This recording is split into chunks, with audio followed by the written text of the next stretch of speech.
Hi, my name is Oliver Brown, and the name of my company is Brown Tax Preparation and Financial Services LLC.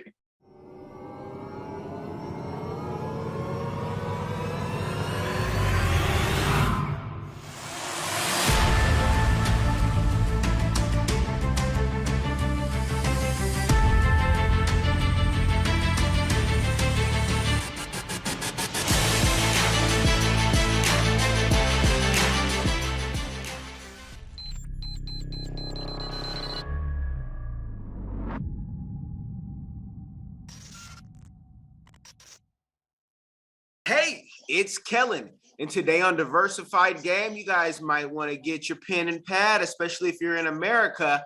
The tax season is coming and you need to be prepared. My guest today is the CEO and founder of his own tax company. He can get you financially right.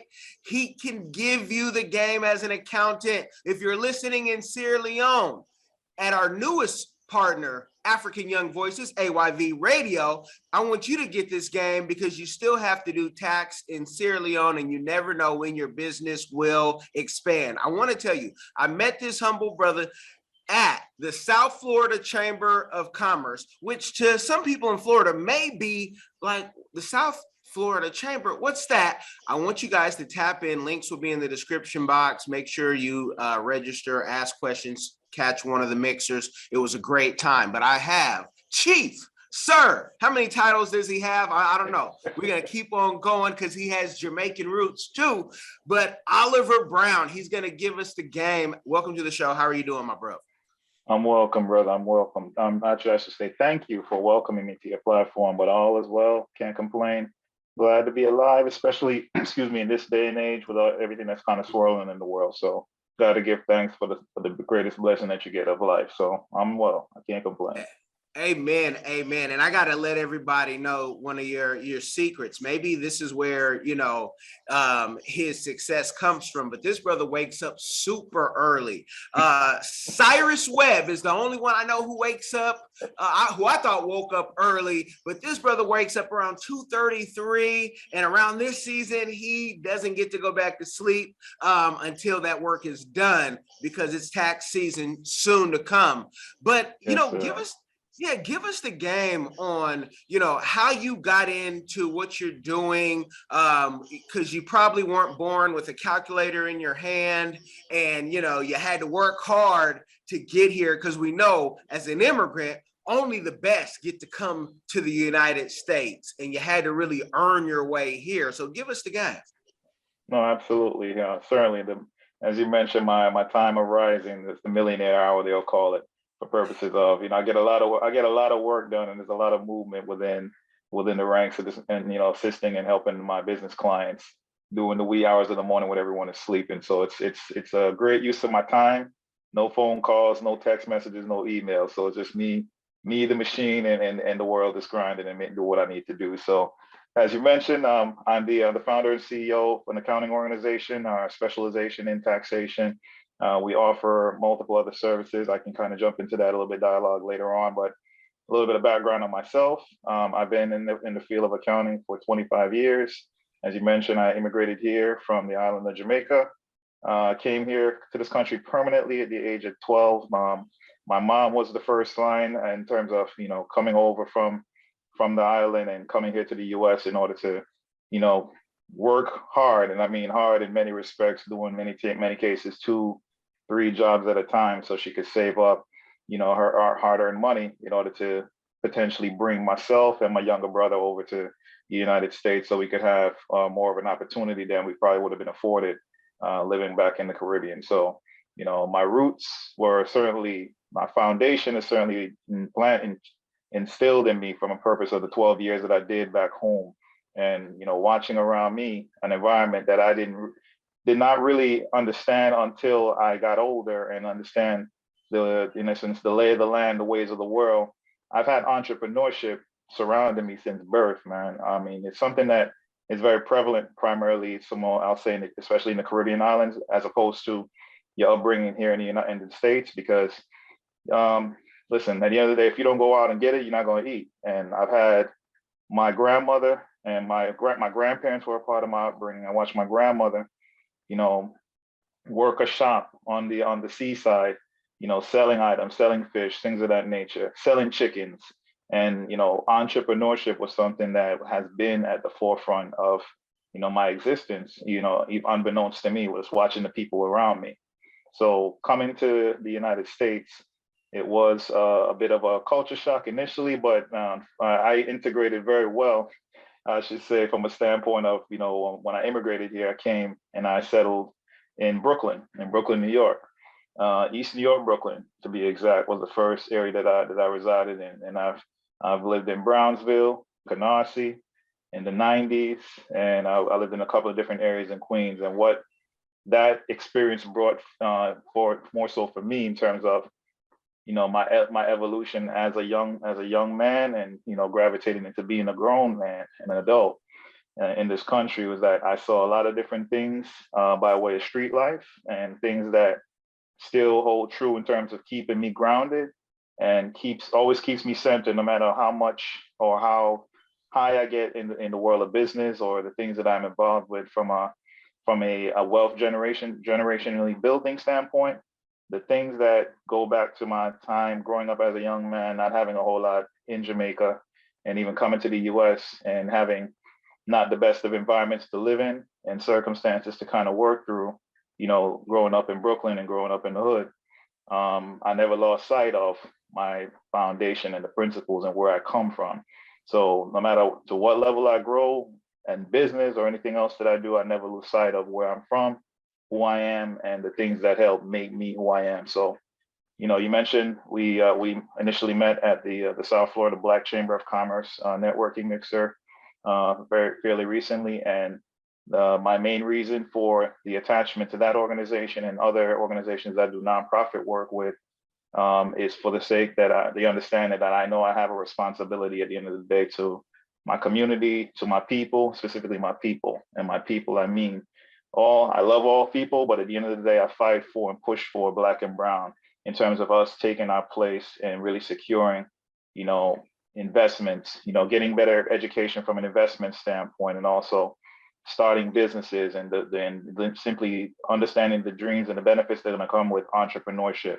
Those are the things that we got to kind of get focused on and centered, and certainly making that transition point to the future generations to come. So, you know, I'm almost 25 years experienced in my field of accounting. I wasn't born with a calculator or at a machine in my crib, but, you know, business was something that I took a liking to pretty much I'll say more so at the tail end of high school.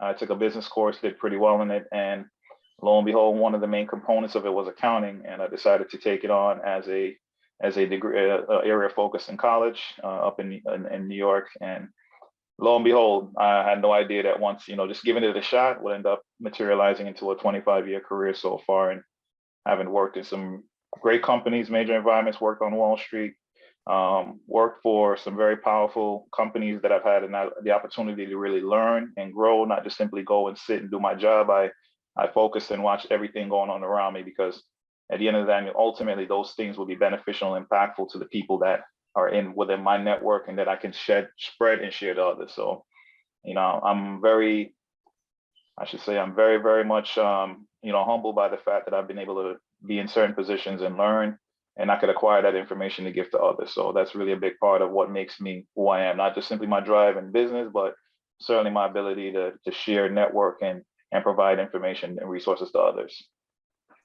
How did that adjustment, even at 12, because you know, a lot of immigrants, they come to America and people might hear them complain and say, man, I don't like these facilities. And people will say, you should just be happy to be here, not understanding that those immigrants might have been living, you know, a better life, quality life in whatever country they were in. Then you come to New York, you said Brooklyn, Brownsville in the 90s. I was grabbing tapes, clue tapes in the 90s. You had the people, I want to give folks who don't know what New York was in the 90s, where, you know, a young man could get his first real Rolex and really do some things, but you also had to be careful on what cabs you got in, because especially around the train station, you get in the what you thought was a cab, you could be held up and told that, hey, tell your family they're coming with us so we can go rob your hotel room. Like, it was ruthless. I don't, you know, this was not a movie, y'all. This is real life. Like the 90s New York, Giuliani, you know, they say cleaned it up, but there's still a lot of just foolishness going around in the 90s. So what, like, how was that transition? Were you happy to be in America? Did you want to be like, hey man, I want to be back in Jamaica? I almost heard you, I thought I almost heard you say my mom did many things, and I'm like, oh man, just let it roll, man. Let it roll. Now, my native Yeah. tongue hasn't escaped me, and quite frankly, well, I can't. There's no hiding it from a place of, you know, when I have connections and conversations with Caribbean people. Once you can, it's a certain word you can, you say, you know, say me a yard man already, but when you know, from a standpoint in corporate America, unless I told somebody that I immigrated and I'm from Jamaica, they had no clue. But to address your question, you know, making that transition at I think would probably say it'd be an optimal age where I came permanently. I came back and forth, you know, in certain instances when I was younger. I visited Connecticut, and but New York being the place that, you know, my mom decided to you know, in essence, essentially relocate us to. It was from a standpoint of understanding the landscape of the streets. Like I said, that's one part that kind of came to me pretty swiftly. You know, one thing that I've always aspired to be is the best at all things that I do, no matter whether it was, you know, at this stage of life, and certainly over the course of my adult life, has been focused on positivity and, you know, been in the midst of the right people and really connecting with the you know, people of a similar mindset. That was no different when I came to this country at 12 and got into street life. You know, I've been in gangs, I've hustled, I've done a lot of things by way of, you know, just simply live the lifestyles. And like you said, in the early 90s, especially living in Brooklyn, the gang activity and all that stuff started to get really heavy in the communities that I was raised in. And yeah, you know, from a standpoint of I got into what was, you know, prominent at the time, but I've always had a leadership type of mindset. So everything that I step out and I put my mind to, I want to be the best at it. So when I was doing negativity, I was pretty good at doing negativity. But those things at the end of the day helped to shape me and mold me. You know, while many of my homies, my friends or thought to be friends and partners that were still in the streets doing what they were doing, many of them I pretty much just took a stock of what was going on, the end result. At the end of the day, I'm all about analytics. And I know what the analytics state for purposes of street life, where it's going to take you. Your options are going to be limited. Primarily, you're looking at either a plot in a cemetery somewhere, or you're looking at to go sit in a box upstate. And I had plenty of my people that were going through that. And while I had to bump my head quite a few times in order to really get to a place of understanding, and that really started to happen, I would say, as my mid to really more so late years of high school. I'm thankful and I'm really truly blessed to say that it could have very well and easily have been me in certain circumstances that my friends were in, but at the end of the day, choice and came into play by way of the decisions that you make. And when I got to a certain point, I understood that while I'll tell you, and I say it unapologetically, I don't regret anything I did in the streets. Everything that I learned more so in street environment and in my neighborhoods are things that have served me well and protected me even in the world of corporate America. And, you know, from a stance of the education that I got by growing up in the environments that I did and being in the circumstances that I in some cases put myself through, those things were more of a teaching lesson for me in life than anything else. And that same education that I got growing up here, growing up in Brooklyn, growing up in the hood, I'm now able to, in a position that I'm in now, like I said, my nonprofit, the nonprofit initiatives that I work through. In a few hours after we get wrapped up with this interview, I'm going to be getting ready to head to a region here in South Florida where I go and I mentor at-risk youth. So I'm able to go and have these conversations with kids that are still in impoverished situations, not having access to the proper resources and not necessarily having the greatest home environment, that they can see me as a young Black man in the position that I'm in now, working hard, doing the things that I'm doing, and use that as a driving force. Because one of my earlier influences in terms of really me wanting to aspire for certain things in life, more so materialistic wise, was the pillars in the hood, drug dealers and the gangsters. Now that's unfortunately what we have to see in terms of the people that are somewhat in positions of power in many of our communities. And there's no reason in this day and age, we're in 2000 now, we're embarking on a new year, 2022, that a young Black boy or girl would have to look and emulate negativity. There's far too many of us that have understood and gone through our plights in the streets, that have gravitated towards uplifting and educating and evolving, that we now have to transition that to the next generation so they're put in a better footing than we were. So my upbringing was beautiful in that respect. I wouldn't have wanted it any other way. I work hard for everything that I have. The blessings that I get, I'm appreciative of them. And when you grow up that type of way, it's amazing that the things that God will show you ultimately in your life, because those deeds that you then pass along to others, you don't have to focus on materialistic things, even money to a place of point. I don't work for money. Money works for me. So while I work hard and I grind to make sure that my kids and my future generations are going to be taken care of, what I give in terms of my time, information, and my ability of my resources to be able to extend to others that are not in the best position right now, I'm more proud of that than anything else. I'm more thankful that I'm able to be in a position at this stage of my life to be able to do that for others. No, I love that. And, you talked about a community give back, and I ask everybody, what their community give back that they're doing or that they plan on doing in mentoring these young boys. Are they free? Are they in a facility? Maybe even want to shout out the organization if that's okay, because sometimes there's some rules when I've worked in that area where people like, because of this and that and the type of people you deal with, just be quiet, don't talk about it. But are they free in a facility, and what do you find to be like their biggest barrier, coming up now where everything is accessible and these phones, they can find any answer that they want in the world? What are they telling you? Sure. Well, for the purposes of the organization I'm meeting with today, I won't reference the name of the nonprofit, but the young men are free. They're not incarcerated, but from in some instances, more so, thankfully, they're in a position now where if you could catch things early on enough, you won't get to a point where I'm going to have to go see a kid that's already been through the juvenile system, or if they're of age, they're looking at spending time in the penal system. So thankfully that's not the case with these young men, but there is a level of OG work that needs to be done, and I'm big on that OG standpoint in terms of really you as the one that's been through certain things and you've had certain pitfalls or bumps in the road. Share that information with another young person that they don't have to go through the same thing. There's no reason that cycle should continue.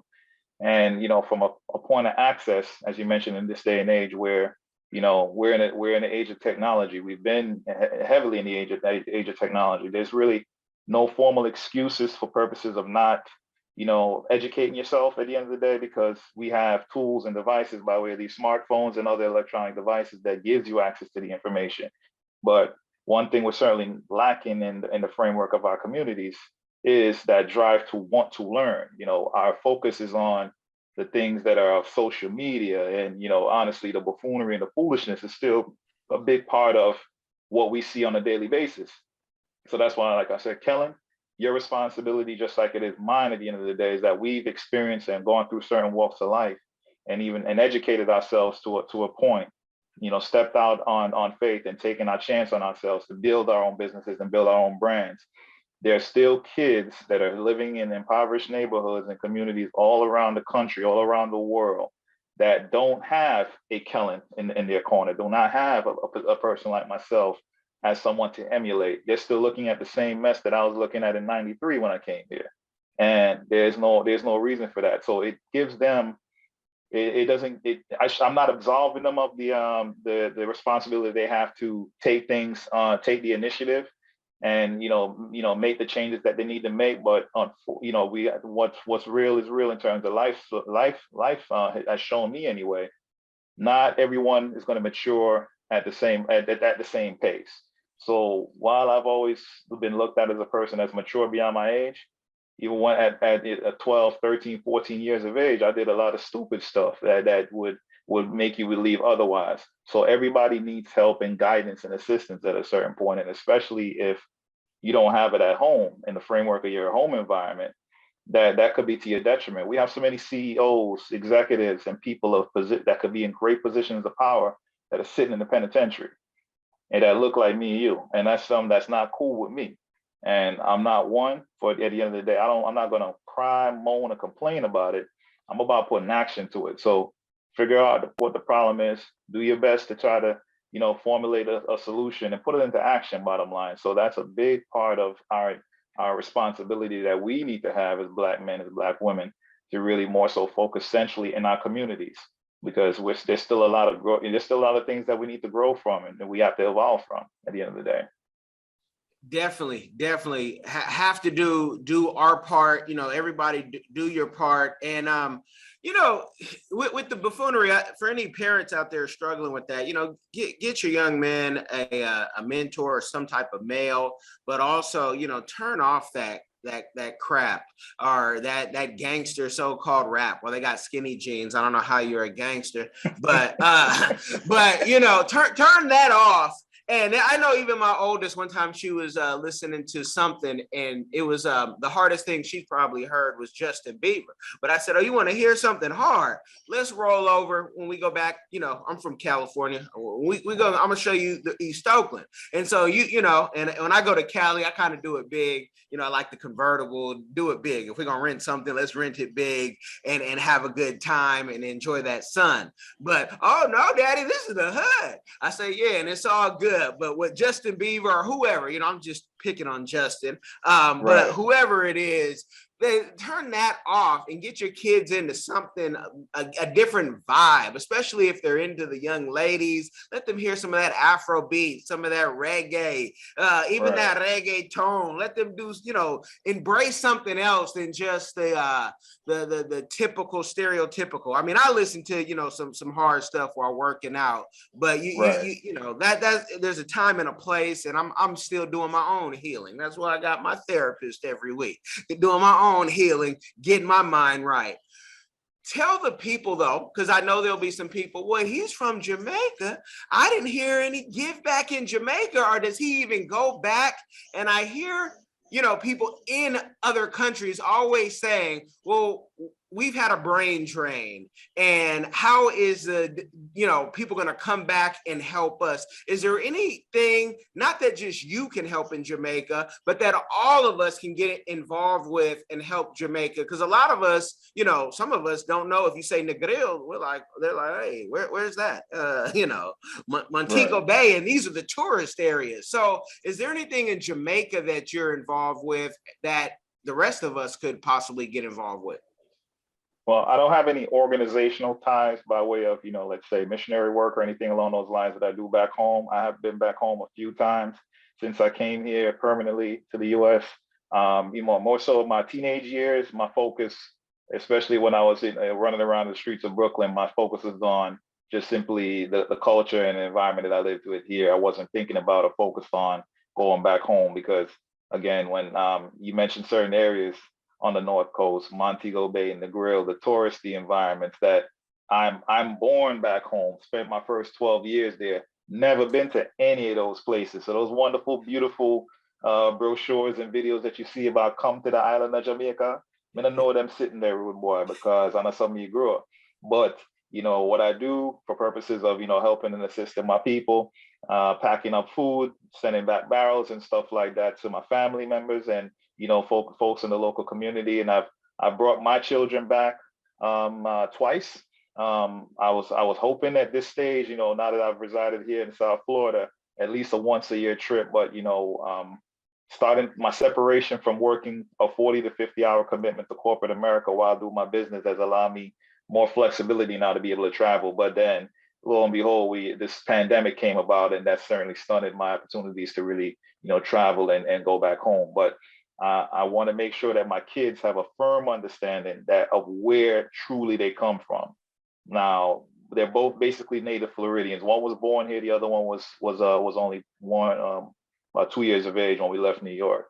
So they're both Floridians, and they've been somewhat sheltered to a point because I thankfully work hard. So the hard work that my mother did in order to instill certain principles and values in me and provide a better life for me, I've now been able to provide that for my children on another level. And they don't know nothing about struggle. They don't know nothing about street life. They don't know nothing about the activities and the things that I had to be exposed to when I came here. So I want them to have a true understanding and vibe and feel for what hard work means. The things that I'm doing right now are for purposes of securing their existence, my future generations, my grandkids, my great grandkids.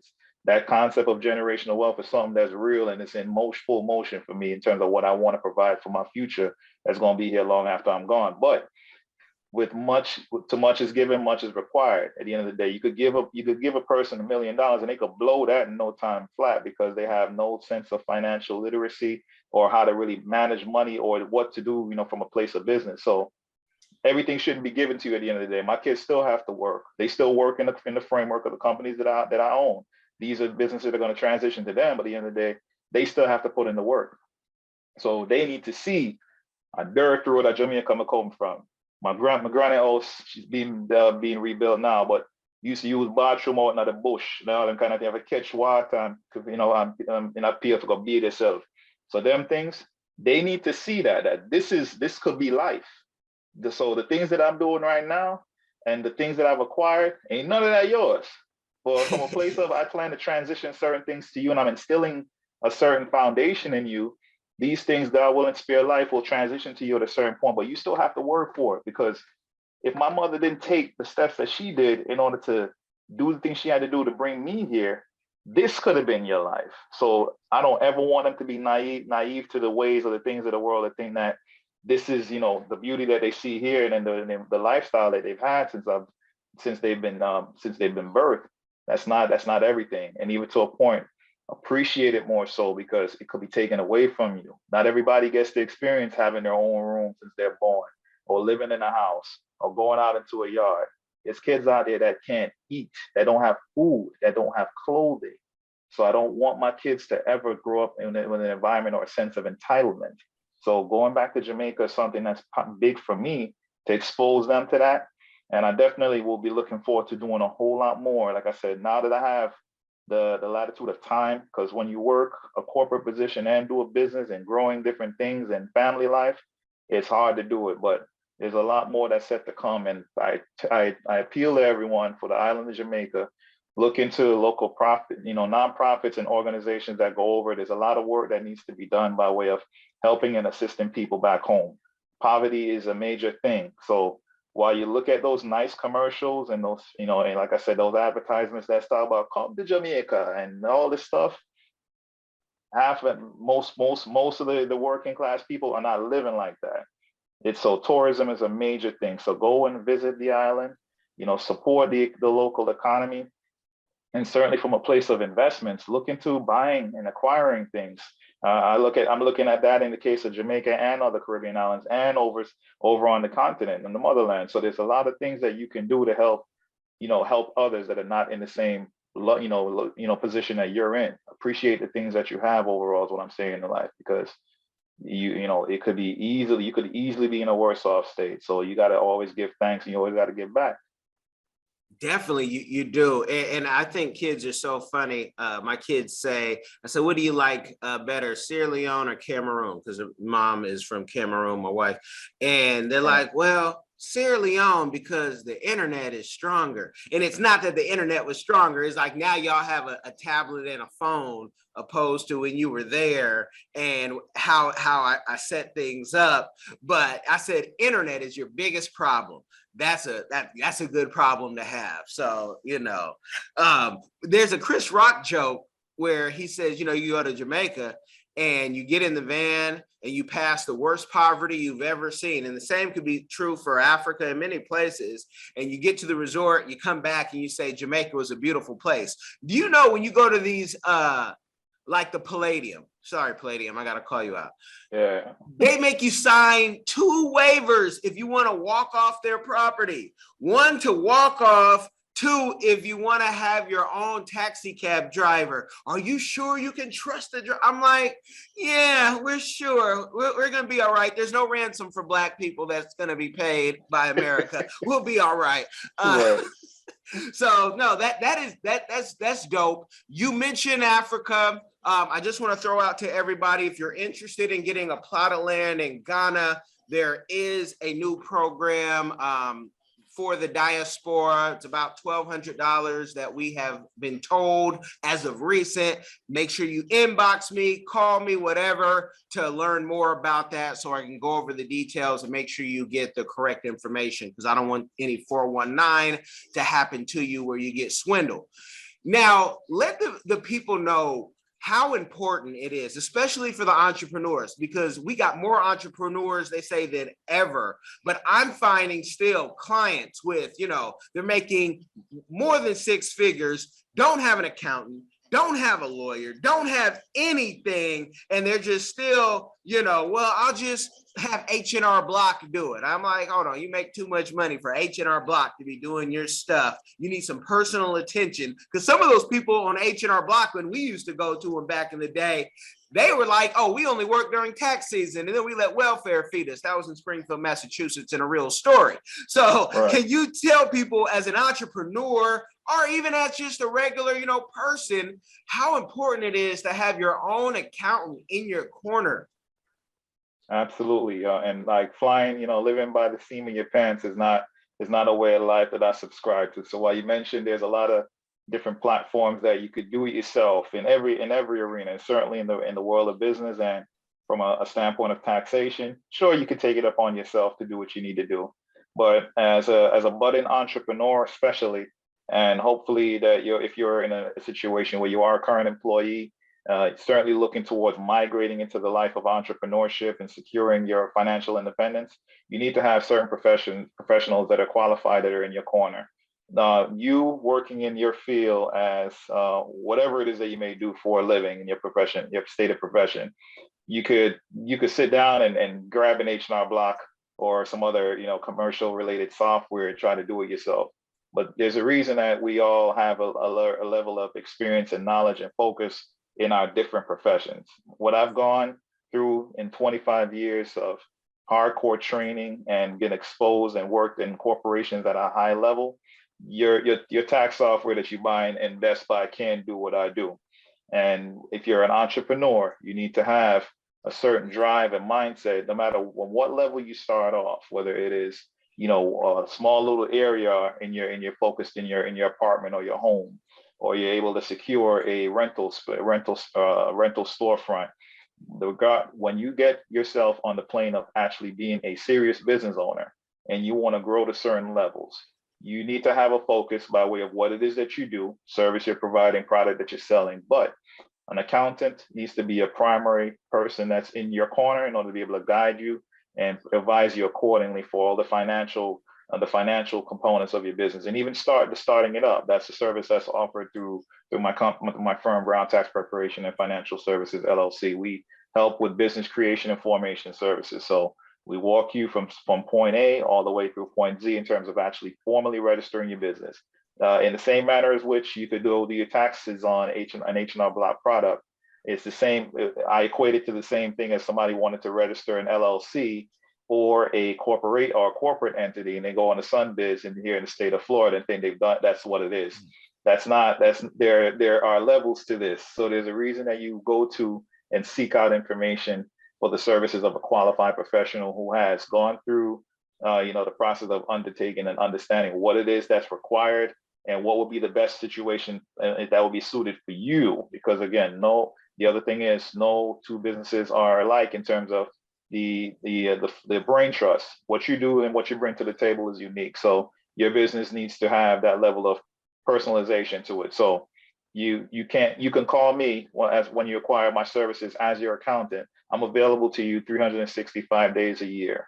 And from that standpoint, you certainly can't pick up the phone and call a Jackson Hewitt representative for purposes of your taxes anytime you want. That person may be your plumber. It may be your mailman. That has decided to take a class and say, "Hey, I know how to do taxes." No, that doesn't work well for me, and that shouldn't be the mindset of any true professional or entrepreneur that's really looking to grow and take their business to the next level.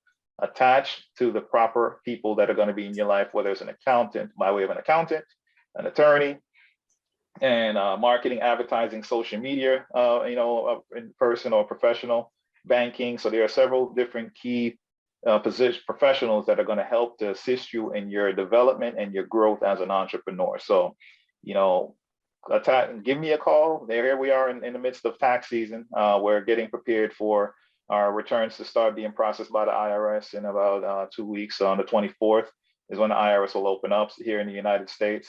So if you feel that you're in a good position now to move forward and you're looking at having a very prosperous 2022, you need to connect with someone in my field, and I'll be more than obliged to set up a consultation and be able to provide any assistance that I can.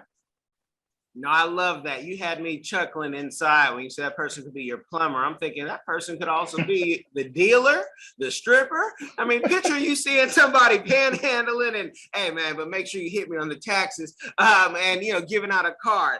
Now this is good game. I want you guys to make sure if something went over your head or you said, hey, wait, what is that? Rewind so you can get this tax game. There's no reason for you to be behind when the game is here, to make sure that you make more money, you save more money. It's one thing to make it, it's another thing to invest it, and it won't rot, so you can also save what you need. I thank you for coming on. Can you let the people know where they can find you? And of course, links will be in the description box. Sure, I appreciate it. You can find me on the social media platforms. Instagram, my Instagram handle is at OBrownBTF. So that's at OBROWNBTF, as in Brown Tax Financial, for Instagram. On Facebook, you can find my business page, which is Brown Tax Preparation and Financial Services LLC. And those are the two primary social media platforms you will find.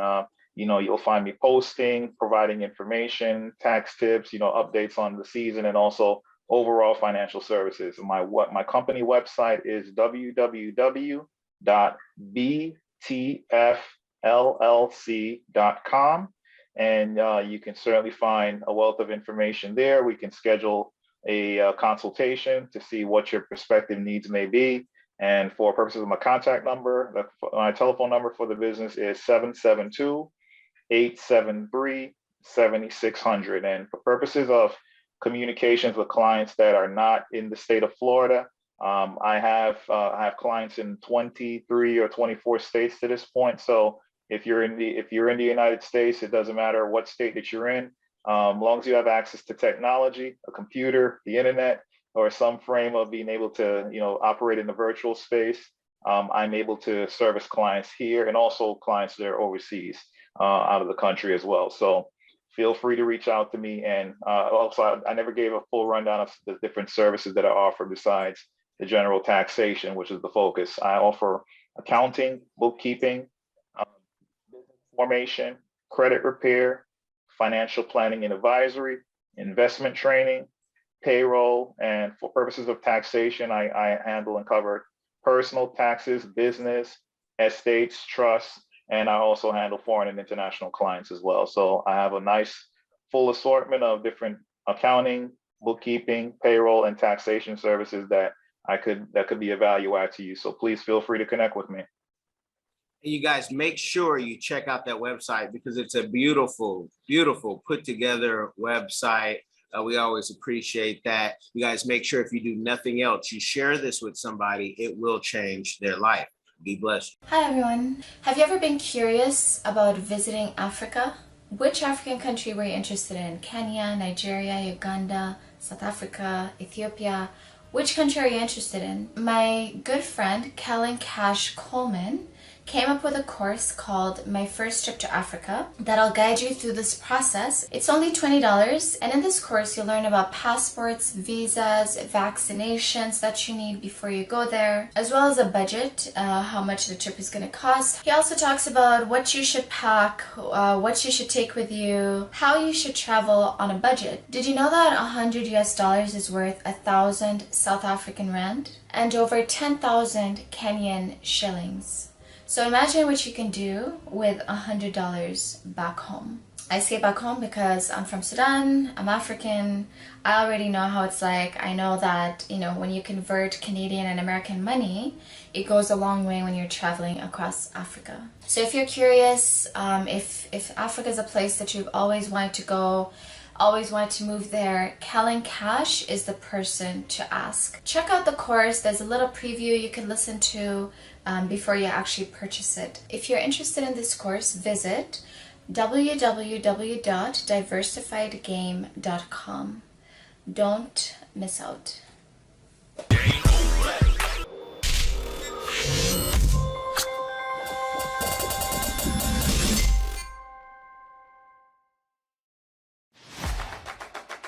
I'm Pamelanga, and this is the Mindful Entrepreneur Podcast, the Pan-African show for entrepreneurship and culture.